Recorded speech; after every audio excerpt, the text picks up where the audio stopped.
Hello everyone, welcome back to the channel. Today we're going to be talking about Snow White and the Seven Dwarves. This is a 1937 animated movie. Usually I would credit a director, but animation this old had just big teams instead of one director. So usually it would be a director and he would hire a crew or something to fulfill his dream. But back then it was just Walt Disney and his team of animators at Walt Disney Productions. The voice acting talent is surprisingly good. Stuart Buchanan was Disney's casting director who also voiced the Huntsman. Harry Stockwell voiced the Prince and he was known for his Broadway musical experience. Billy Gilbert, who voiced Sneezy, was a popular comedian known for his sneezes. Very weird, but you know what? A niche is a niche, get paid, whatever. Pinto Colvig voiced Grumpy and Sleepy. He has worked with Disney before, like on Mickey Mouse and Popeye projects.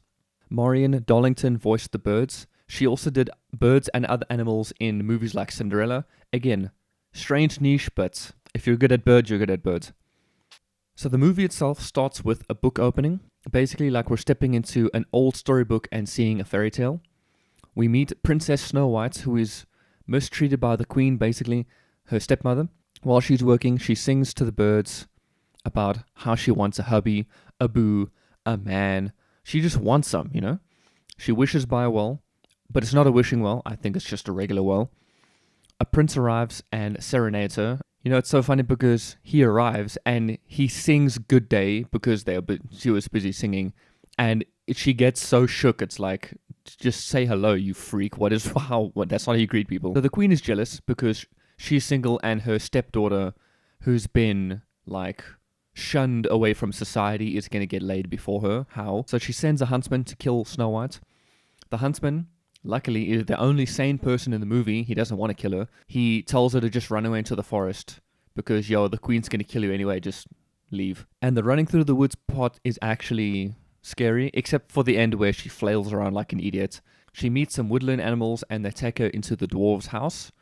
They sing a pirate's chanty while they wait. It's not a pirate chanty, but yeah. The dwarves are miners and they're busy mining some gems and stuff. They come back and discover Snow White. They find her sleeping over 3 beds at once because she's so tall. Freak. She tells them about the queen, and the dwarves already know that she's evil. It's like, bro, we might be short, but we at least see things. So friends immediately. The queen discovers that Snow White is still alive and disguises herself as an old hag. She comes while the dwarves are off to work to poison Snow White with poisonous apple. The dwarves get back and chase the queen away, and the queen fortunately flies like a badass off of a cliff, but Snow White is already asleep because she bit the apple. Apples, Adam and Eve, bro. Like, apples are bad news. Why are you eating apples now? All is not lost. The prince arrives to kiss Snow White and break the curse of the apple. They live happily ever after, the end, and the storybook closes. Credits roll. So, this movie is old. This is so old that this is the first full-length animation movie ever. Obviously, there were shorts before, but this is the one that appeared in theaters first. 1937. So it all started here with Snow White and the Seven Dwarves, and animation just kicked up from there. Despite its age, it's actually very good. It's good all around the board. The animation quality in particular is amazing. There were scenes with dozens of animals all moving at the same time. They even animated the musical instruments correctly, which movies always get wrong nowadays. The little gags are funny and super cute as well. The dynamic between Snow White and the dwarves is adorable. She's actually a princess, but they say, yeah, we're honored that you're here, princess, but you should leave. Why are you in our beds, by the way? But she gets to stay with them because they find out that she can cook delicious food. And she even gets them to wash themselves before dinner, which they don't ever do. Like, she suddenly has authority because she can cook. It's really cute. There are also character arcs, or subplots. Obviously, Snow White gets the prince that she's been dreaming of throughout the movie. Grumpy hates Snow White, but ends up liking her eventually because she's actually a really nice person. So this movie was ahead of its time to add subplots amongst the main plot. Like, movies just don't have subplots sometimes. The music is also surprisingly good. This is a musical, and I don't usually like singing or musicals because they are always awful in so many ways. Same with Broadway, whatever, but the music in this movie is actually really entertaining. It's not only catchy, but the visuals and the animation fits very well. Like, they match the movements with the beats, and I mean, modern fucking action movies do this too with some of the action scenes, but it's so bad. I don't like it really. I think it's too stupid. Um, Also, they gave Snow White a theme song, which she sings a few times, so there's even themes. Also, that thing is an earworm. Holy crap, they write good shit, man. This movie also gives us a lot of iconic scenes and characters that have been reused or referenced many times. Snow White mentions a prince who is charming, which I guess is where Prince Charming comes from. She ended up being Sleeping Beauty, which I thought was a completely different movie, but it's all Snow White is Sleeping Beauty because she sleeps and the prince kisses her to wake her up. I did not know that was in this movie. The queen talks to Mirror Mirror on the Wall, which many movies still reference.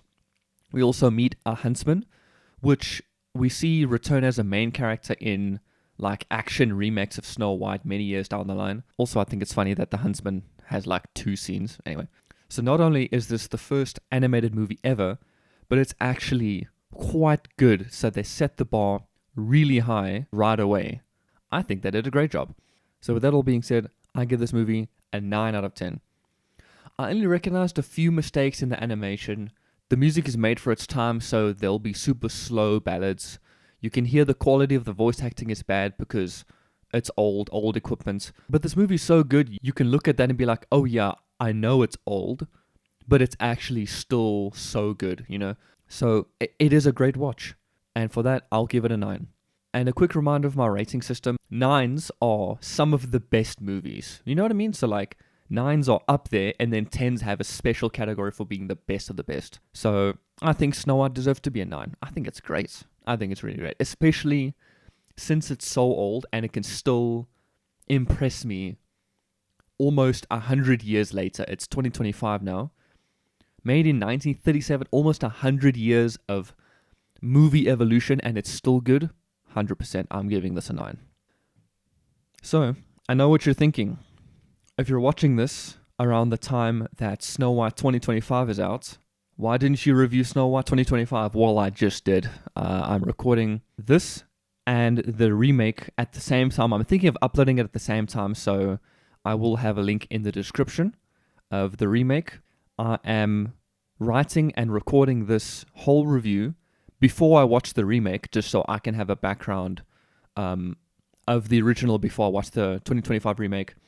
I've heard that it's bad, but I have to see it to believe it, because there's no way it can be that bad, right? Famous last words? I think like that. Anyway, the link will be in the description of the remake. I will try upload these at the same time, but yeah. See y'all hopefully soon with the remake, but I'll see you next time. Bye.